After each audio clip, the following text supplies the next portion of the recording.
Showbiz की मकबूल जोड़ी इकरा अजीज और यासिर हुसैन एक बार फिर खबरों की जीनत बन गए। इकरा अजीज सफ़े अव्वल की अदाकारा हैं, जबकि यासिर हुसैन एक कामयाब अदाकार होने के साथ साथ राइटर, डायरेक्टर और प्रोड्यूसर भी हैं। यासिर और इकरा की दोस्ती और मोहब्बत के किस्से तो मद्दाह पहले ही जानते हैं, ताहम उनके माजी का एक पुराना वाक़या अचानक सोशल मीडिया पर फिर से वायरल हो गया है। इस वाक़े से मुतालिक उनकी करीबी दोस्त और अदाकारा सहीफा जब्बार खटक का एक पुराना इंटरव्यू दोबारा सामने आ गया है। वायरल क्लिप में सहीफा जब्बार का कहना है कि कई साल पहले कनाडा के शहर टोरंटो के क्लब में इकरा और उनके दरमियान यासिर हुसैन की वजह से झगड़ा हो गया था। इस वक्त तीनों अच्छे दोस्त थे और यासिर सहीफा के बेबाक मौकिफ की तारीफ किया करते थे। सहीफा के मुताबिक उस रात यासिर हुसैन जरूरत से ज्यादा दोस्ताना अंदाज में सहीफा से पेश आ रहे थे। इस सूरत हाल ने इकरा को गुस्से में मुब्तला कर दिया और उन्होंने यासिर के मुंह पर ड्रिंक फेंक दिया, जबकि सहीफा को थप्पड़ भी मारा। इस वाक़े के बाद तीनों को क्लब से बाहर निकाल दिया गया। शो में बात करते हुए सहीफा ने कहा, उस रात एक गलतफहमी हुई थी और उसमें ज्यादा गलती इकरा की थी, ताहम उन्होंने ये भी माना कि उनकी भी कुछ न कुछ गलती थी। इस पर मेजबान ने कहा कि यासिर भी इस सूरत हाल में बराबर के जिम्मेदार थे। ये पुराना वाक़या एक बार फिर सोशल मीडिया पर बहस का बाइस बन गया है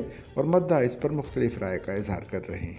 सच्चल न्यूज़ नेटवर्क की वीडियोस में खुशामदीद। नाजरीन, वीडियो से मुतालिक अपनी कीमती राय का इजहार कमेंट बॉक्स में ज़रूर करें और चैनल को सब्सक्राइब करें।